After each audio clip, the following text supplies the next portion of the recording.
Hello and welcome back. My name is Monica. This is Guru Grit, a place for learning. So we're going through an astrology series on relationships that's just been encouraged by people's question asking. So when you ask questions, I ask questions and we come together and figure it out. So let's get into it. I wanted to discuss late marriage. Now, there are many, many factors as to why people don't get married, what they consider to be on time. I suppose culturally that would be probably around one's 20s, but culturally that's also changing depending on where you live in the world. Now, it's very acceptable to be married in one's late 20s, early 20s, mid 30s, late 30s. So just bear these things in mind. There are cultural differences and things like that. So I wouldn't even consider I don't know about the word late or like delayed marriage is another one. Because if you choose your chart prior to your incarnation, then, it's right on time because it's what you chose. That makes sense to me. So let's get into what we're going to look for. We're going to look for Saturn. What? Because Saturn is the planet that rules time and he's quite dense and he's quite heavy. So where he sits is really important. If he's in the seventh house with the seventh lord, in the first house, aspecting the seventh lord or the seventh at all. And why? Because he rules time and seriousness, and he wants you to make the best possible decision. So he doesn't want you rushing into anything. And I've often seen in my own practice when people do get married, early 20s, mid 20s, even late 20s, and they have a very strong Saturn aspect, they do tend to divorce and then marry happily in their 30s.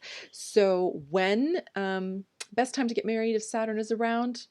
After Saturn return. Okay, 29 maybe when Saturn return hits, but preferably 32 onwards. Really just be in the clear. So Saturn's the lord of time, as I just said.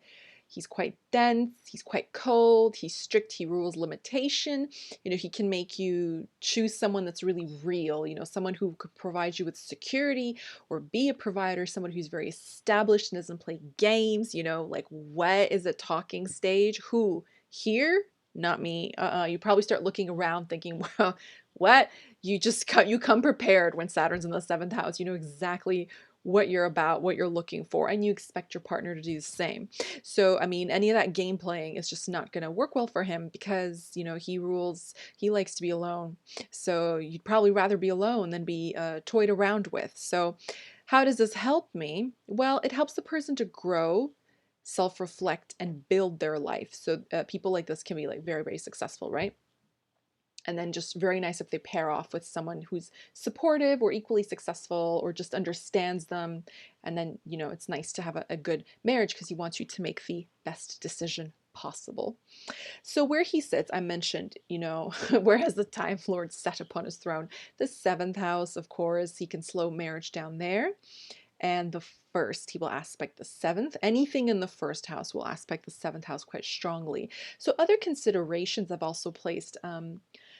Fifth house is, romance. So if you're going to have a love marriage and you're going to date, being a Virgo or Libra rising means you have a Saturn occupied, Saturn occupied fifth house by sign. So generally, even like Virgo risings or Libra risings might not really want, because the fifth house is children, they might not, like a Libra rising, or Virgo, yeah, either way, they might not really want a lot of children. And if they do, and they have them, they would just be very serious about it. Like as parents, even if they had one child or five kids, they would take their role very seriously. They want to raise the best kids, even if it's just like one or two. They want them to be outstanding members of society, just outstanding in everything, okay? Just awesome.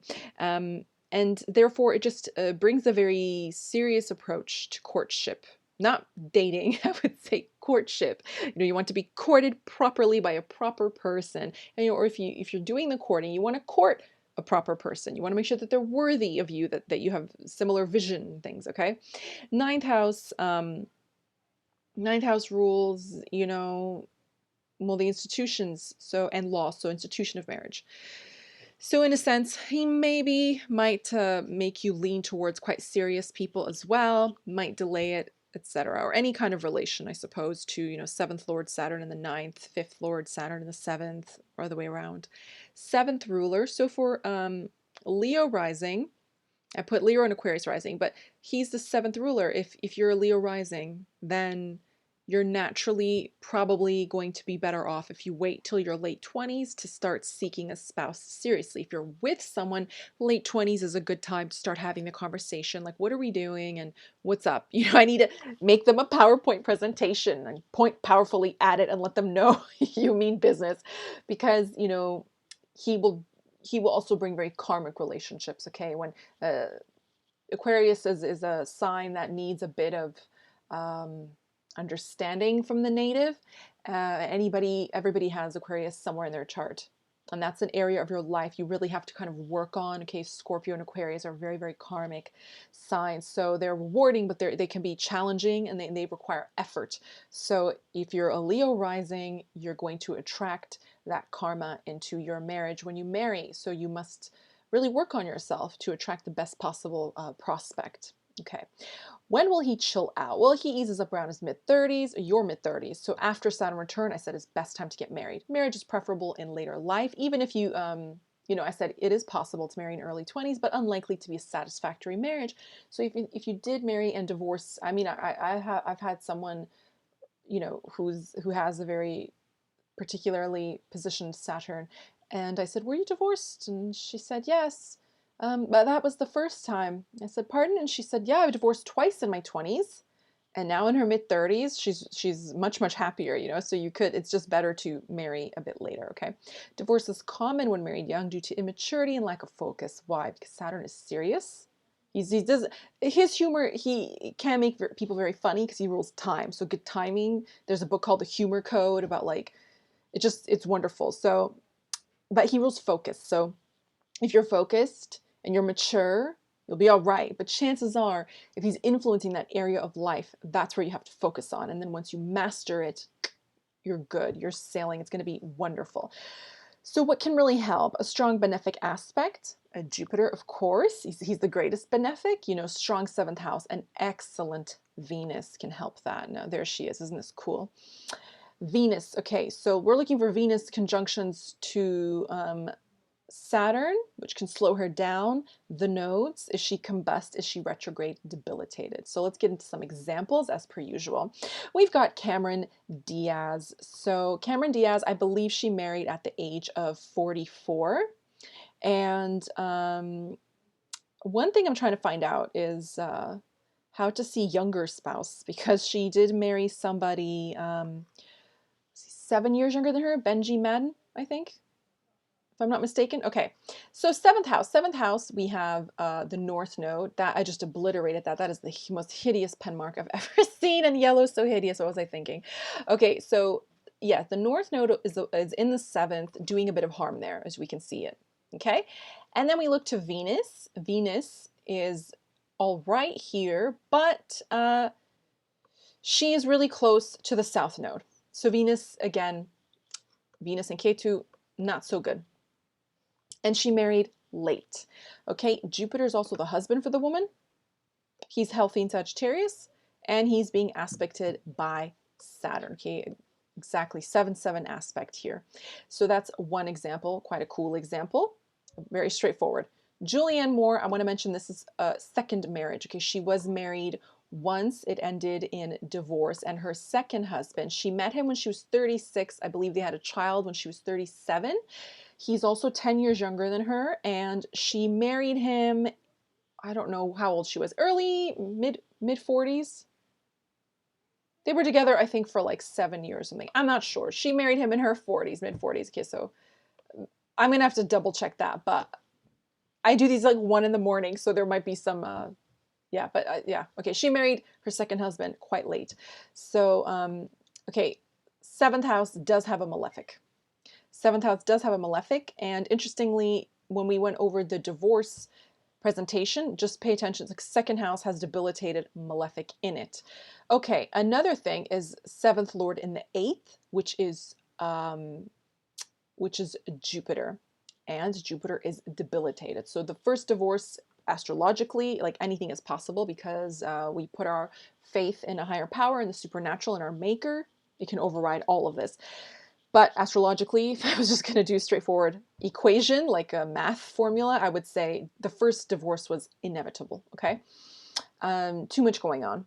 But anyway, here we have second marriage is late. Okay, it's Jupiter with Saturn, and Venus is there also with Saturn. So we've got Sun in the 7th, Jupiter debilitated with Saturn, and Venus with Saturn as well. So, you know, second marriage came a bit later, and here Venus occupies the 5th for her, and she's sitting with Saturn, okay? A close-ish conjunction. So there we go. Yeah, I should say later marriage. That would make more sense. Okay, Vince, where are you going? Here we go, Vince Vaughn. Vince Vaughn, I believe, yeah, married at 41. I'm really glad I put the ages because I would have forgotten all of that. I did this like 2 days ago. Okay, Libra rising. So Aries in the 7th. Mars is occupying, so Mars is ruling the 7th. And it goes in the 8th house with Saturn. So 7th Lord conjunct Saturn. That's going to potentially cause some delays. We also have debilitated Venus in Aries. Okay, Sun is exalted in the 7th, but Sun is in the 7th nevertheless. It's always going to take a bit of time, I think. I think Sun in the 7th people have to develop their own identity or just have something that's their own before they can share with another. That's kind of how I would put it. Because Sun is the king. It wants to do its own thing. And Venus's debilitation is, I suppose, a bit eased up, but still, nevertheless, you know, the biggest takeaway is 7th Lord is sitting with Saturn here. That's right. Married at 41.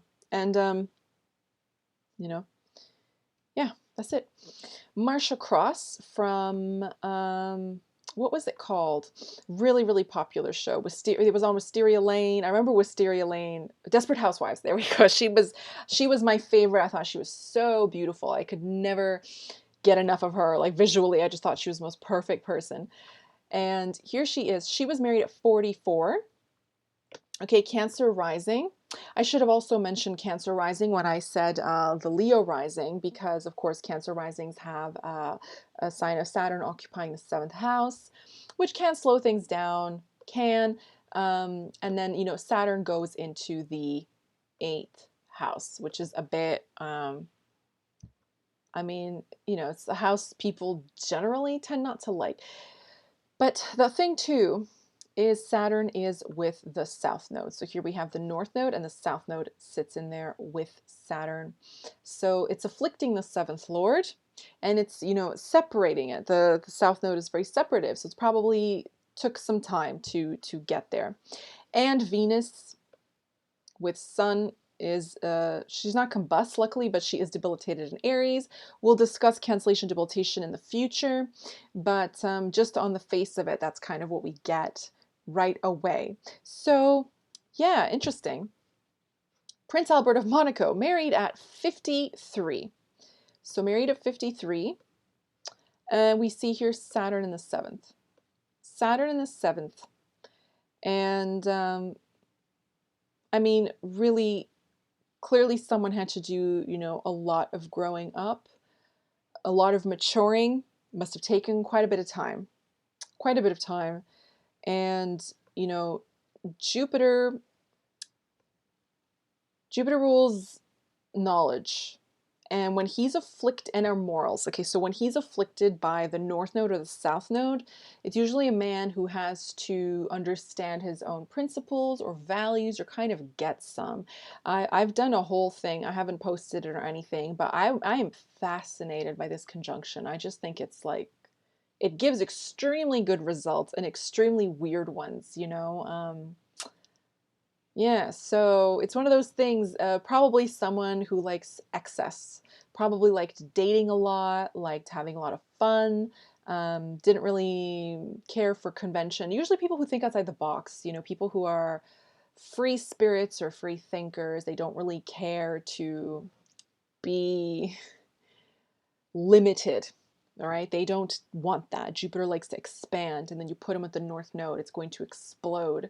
And here it's a very close conjunction, plus Jupiter's retrograde. So I think as Jupiter's 7th Lord, and 7th Lord here is with the north node, you know, he's probably just like Why? I want to be free forever. And then one day he wakes up and he's like, oh my God, I'm 53 years old. How did that happen? You know, just one of those things.